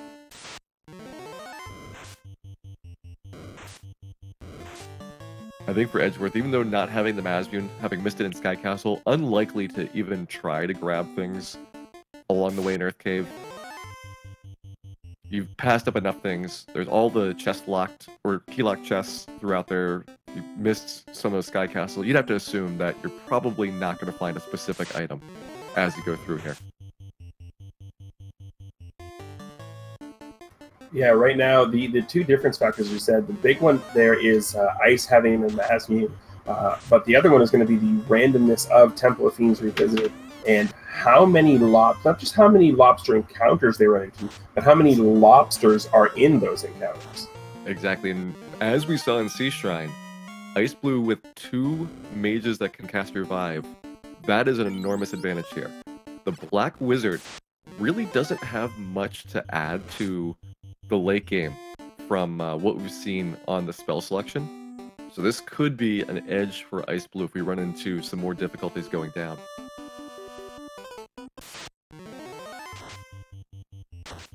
However, Rub, that's exactly what wizards need. They're already annoying enough. That and Sleep, all the annoying spells. We didn't see Marsh Cave, unfortunately. I feel like we missed out. Yeah, I do feel a little bit gypped on that. This is something that, as the flags evolve for Final Fantasy Randomizer, and depending on the options that you pick, certain dungeons can become more or less popular. In the previous tournament, Marsh Cave was very frequently required or a high-value play early on. But with the current rule set having more open travel, where you can get to Dwarf Cave, you can get to Elfland, you can get to Gurgu without a ship, those have really diminished the chances that we see Marsh Cave at any point during the run. You have to imagine that the odds are very low that you have a critical item sitting there in Marsh. I miss the days of required wizards to get the TNT. And a question from the chat, how long is a typical Final Fantasy 1 randomizer run? I would say that it's going to vary a lot depending on your flag set, but for these flags, you should expect that around 2 hours is what our competitors are going to need for most of them. They can get super trolled, but they are pretty veteran at doing these and overcoming the obstacles. So I would say we have a pretty good chance of sub 2 hours on both sides. xIceblue making a quick stop off here at Crescent Lake. Gonna top off the heal potion count. Probably pick up a couple of pures as well. And let's see what we can do as we're getting ready to make our way into Temple of Fiends Revisited. And as of yet, we have got no info here. I believe we are not going to get Exit, but we'll have, looks like, Life 2 and Cure 4, so those are going to be some great pickups there. Red Wizard might not have gotten those. I think that might be White Wizard only for those tiers, so that is potentially another slight edge that xIceblue has. Yeah, as Edgeworth there going to go ahead and take on Lich. So xIceblue going to have about probably a minute to a minute and a half advantage entering into Temple of Fiends. Here we go. This is where things get exciting because there's a lot of monsters in here that we have not seen yet. We are going to get exposed to Ghasties for the first time. There they are, slow 2 Ghasties. Our Phantom, we have Chimera and a couple other things as we descend down. But more importantly, the big thing to worry about is we have those death-touched monsters. Yeah, that's going to be the big one. And it'll also be interesting to see what formations here are going to turn into the unrunnables. Normally you'd have Ghasty in that group, Purple Worms and things. But we could be very much surprised about what turns into the roadblock monster here. xIceblue electing to run from Phantom. That's a good choice. That's a very good choice. And it's hilarious at the same time. You know, unless you really want that one experience point, you probably want to pass up on the Phantom fight. That's one where I could see maybe having that turn into a guaranteed force fight and be exempted from the shuffling. Yeah, not gonna lie though, first play in this game, getting all the way down here, hitting that, and only getting the 1 experience and 1 gold. Yeah. 10-year-old me did not appreciate that. The me now that runs D&D games loves the troll on that. I also like how in the original game, Phantom's room had the 2 highest gold chests behind him at a point where gold is totally useless. Even if you could get the shops at that point, you were so inundated with gold starting from about the Sea Shrine onward that generally, even in a casual game, you're talking about 500,000-600,000 gold left over. Also, I'm a little disappointed that we have Frosties with Scorch. Scorch and looks like Chimera Poison there. Which, since we have ribbons, we're able to pretty much shrug off all those effects.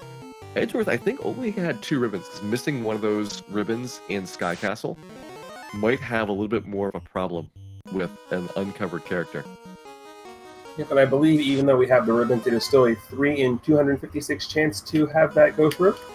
As always, critical hits ignore your defenses, and so 3 in 256 for critical hits, it is a way that pretty much anything can happen for all of these elemental attacks. There we go, Lich 2 we're seeing for the first time. Lich 2 does not have a lot of HP, though Fiends do kind of ramp up and escalate in HP as we go throughout here. So there is a great difficulty curve. I usually find Lich 2 and Carry 2 pretty easy, and then Kraken 2 and Tiamat 2 are where the fun stuff starts. Nuclear, that's actually great to see here, because now it's gone from the monster pool. Yeah, because the 4 Fiend refights, Chaos and Warmech, are in their own small little pool for abilities getting randomized. So seeing the Nuclear there early is great, because that means, you know, the farther down we get, Chaos isn't going to have it. It's one less hyper-damaging move we have to worry about. We do, though, still have 2 nuke spells. So Nuclear is a skill. Does 160 to 320 damage. Nuke, the spell, does 200 to 400. So we got the big stuff out there, and there's a copy from Lich and a copy from Chaos in that pool there.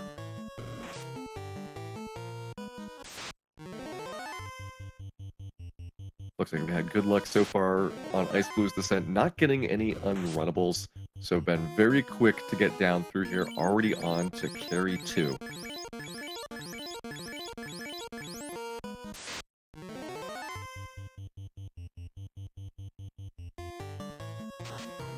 Utilizing the black shirt, and that's a... Whoa, hey, there's another Nuclear. All right, that is probably also good for us. Again, getting those out on the easy fights. Now, ice here actually doesn't do much to carry. Both carry 1 and carry 2 are ice resistant. I know people try ice all the time, but the reason that you would do it here is because ice is more base damage than fire or lightning. So if a monster resists everything, use ice as the tiebreaker of which one to do. Here we go, xIceblue on to Kraken's floor. We will potentially see the return of the lobsters here. Yeah, this is the dangerous floor right now because we have to go all the way around, and those Death Touch lobsters are lurking. Like here, for example. However, lucky for xIceblue, there's only one of them here. Yeah, these formations with the double sea trolls, you can have 1 lobster, we can have 6. And xIceblue getting ready for the Kraken fight. Kraken's the first one where you legitimately are terrified about everything this boss can do, whether it is physical, skills, spells. Just hoping that Kraken rolled really bad moves. Yeah, and Lit 2 is a great thing to start off with here because that means we're not having to worry about the multitude of hits that Kraken can do. And using Ruse on the Red Wizard, but more importantly, that Fog 2 that was bought way back at the beginning of the game, this is the fight, or one of the fights, where it's going to really show its worth. Yeah, I love the Fog 2 here. Also, Lit 2 very common in the end fights because there is a bunch of those on Kraken 2 normally, and you've got a Lit 2 on Chaos as well, so there's just a lot shuffled in. XXXX there from the Phantom fight, so you see everything kind of mixed together as you go down and do these Fiendry fights. Now here's the question, is it less than 300 HP or 300 or less? It is 300 or less, so you need 301 to be safe from it. Okay, so the White Mage there was potentially in the pool of getting erased from a Quadruple X. White Mage would be safe because I believe we've got ribbons and pro rings on everybody. If you've got death resistance, it doesn't matter what your HP is, so you can ignore it once you get into the late game for the most part. Yeah, but now here comes the shortest of the floors. TMS4 only becomes long in the base game if you choose to go after the Mass Mute, and we do have some meat shields being resurrected here as the Master here is given life over on Edgeworth's side. I don't understand xIceblue doing the air fight here. This was runnable. And airs give you pretty bad experience compared to most other elementals. This is one, unless you are super close to a level up, I probably would not have used any resources on. Alright, let's take a look here and see what we get in the Tiamat fight, and Carrie breaking out that nuclear Black Wizard there, taking a nap over on Edgeworth's side. So again, the Red Wizard option that xIceblue chose to go with, choosing to be beneficial not just because of the extra life spell, but also because of the extra hit points. Exactly, although Edgeworth's still making quick work, and those White Wizards, with Life 1 being at 3rd tier, we have a lot of charges of that to use. I don't expect to run out, even when we're kind of going through quite aggressively, unless we run into a big pile of lobsters on Edgeworth's side.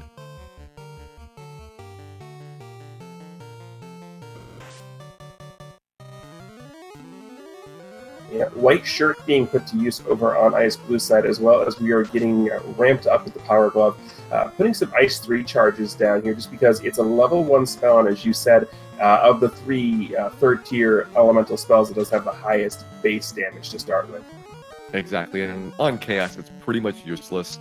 You know, Chaos has got so much HP that chip damage is not going to have much of an effect, so I would not consider saving anything in those Ice 3 and Lit 3s for the Chaos fight. Yeah, but yeah, that level that xIceblue was hunting for definitely could come into play because we don't have access to the fast spell at all, which is going to decrease our hits. So getting to level 24, I believe, is going to get us a 5th hit on the Mazmune. I see, so that's probably what the fight was going for. I didn't know that xIceblue was just short of that extra Mazmune hit. And there we go, we got Edge with the level 24 right there. Alright, so good thing here is we have made it to the Kraken fight over on Edge's side. Bad news for Edge, though, is Ice has already made it to the Chaos fight, so let's see how this Chaos is going to roll. Is he going to roll below the 2,000, above the 2,000? And yeah, it looks like the White Mage is being put to the top of the list as our sacrifice fodder. So here we go. very interesting not unstoning the black belt, just to get a little bit more of a fodder effect at the top.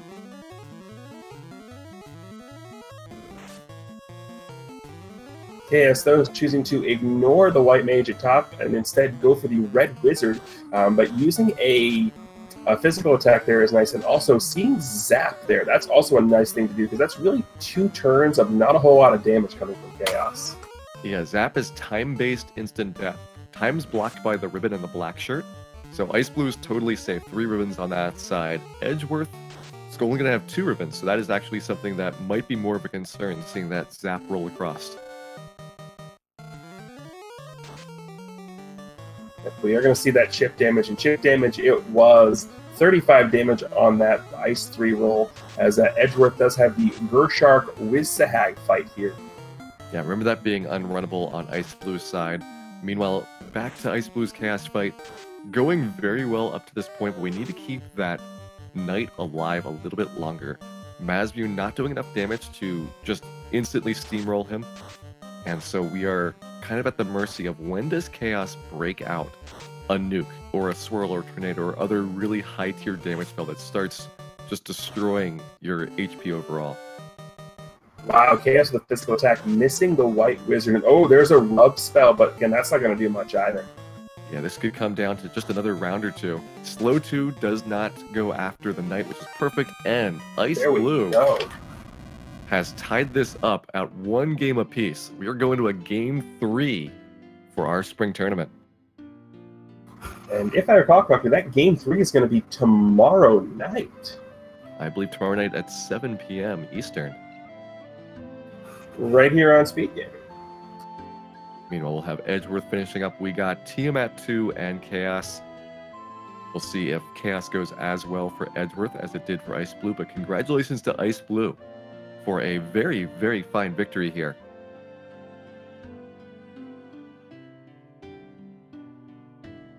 And speaking of xIceblue, we've got xIceblue now here in the chat with us. Congratulations. Thank you.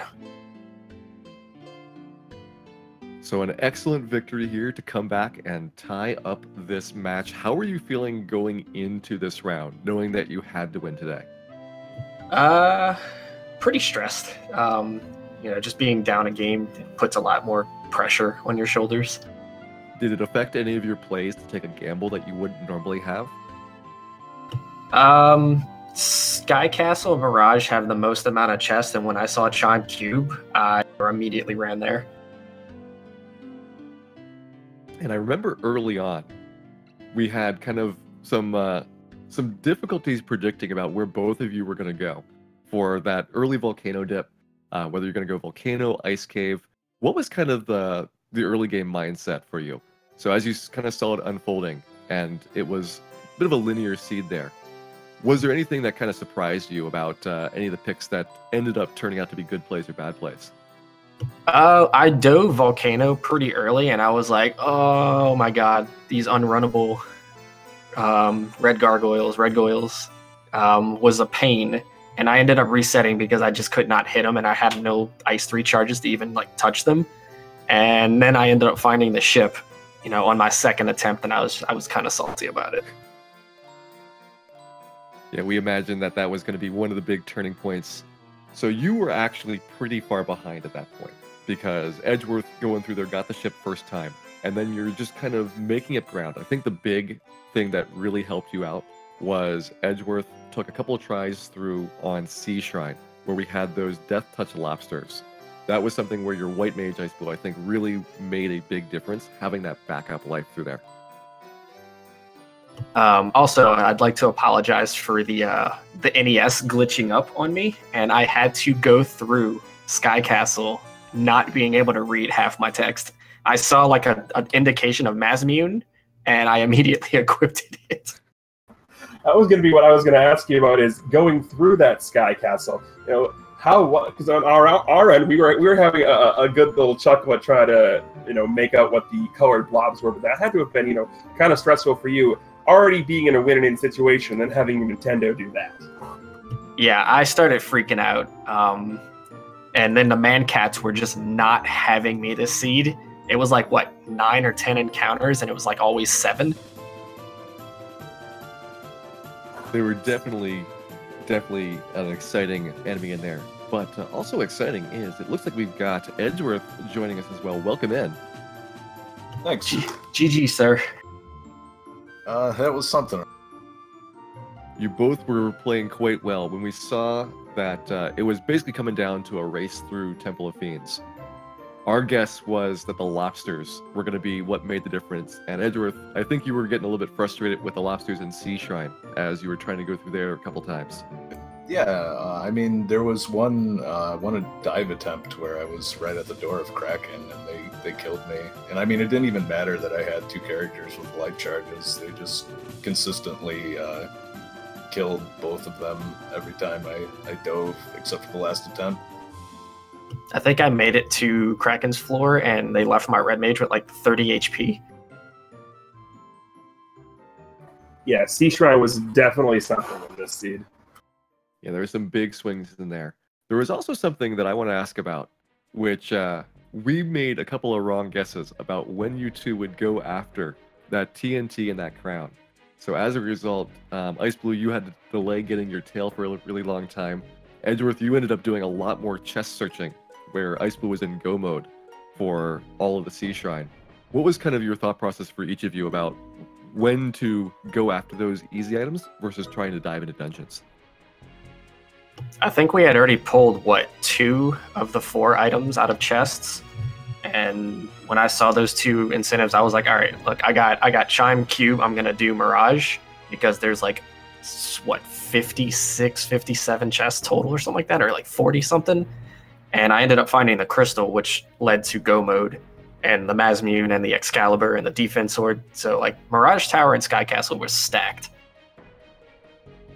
Yeah, I dipped into Mirage and then left after getting the crystal, and then went and picked up the TNT and the crown. And I made kind of a gamble, figuring that both of those would be good enough to get into go mode. I was planning on just gambling left side Sea Shrine. I was going to full clear that looking for Mazmune or Excal, but after I saw the lobsters, I figured I'll just leave Sea Shrine alone. And after just getting murdered, I felt like I was behind. I just had to assume that the crown led to the key. Power cycles weren't generous in the very beginning of the game to me. Spiders kept hitting me with some dangerous stuff, and I just ended up leaving the light axe. All right, so big disappointment here. Why did nobody go to Marsh Cave? We miss it. Wait, what place?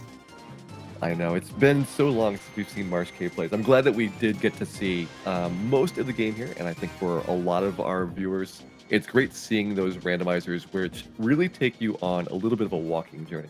We had kind of in the opening of this seed, a little bit of a detour around to find where things were initially. And I think that both of you were mostly following the same path throughout there. Greenleaf, did you see anything divergence-wise before we started getting to that mid-game that was notable? Not really. I mean, Ice did dive Volcano a little bit earlier, but for the most part, having to go all the way around from Temple of Fiends to Dwarf Cave, all the way around to eventually getting, of all things, a required Ruby was pretty linear for the first part of the game. That Ruby was key to this seed. Well, considering it opened up the airship, yeah. It was key to this seed. All right, any last thoughts by our competitors about how tonight's match went and any predictions for how Game 3 is going to go? No predictions. Just good luck. This is how I wanted the finals to actually be, a Game 3. So we're getting what I've thought to get, and I'm excited about that. Can we get Death Touch on something that's a little less common, like, oh, I don't know, maybe the T-Rex? We need to give it to Tyro one of these games, so all these people who are Team Stake get what they deserve.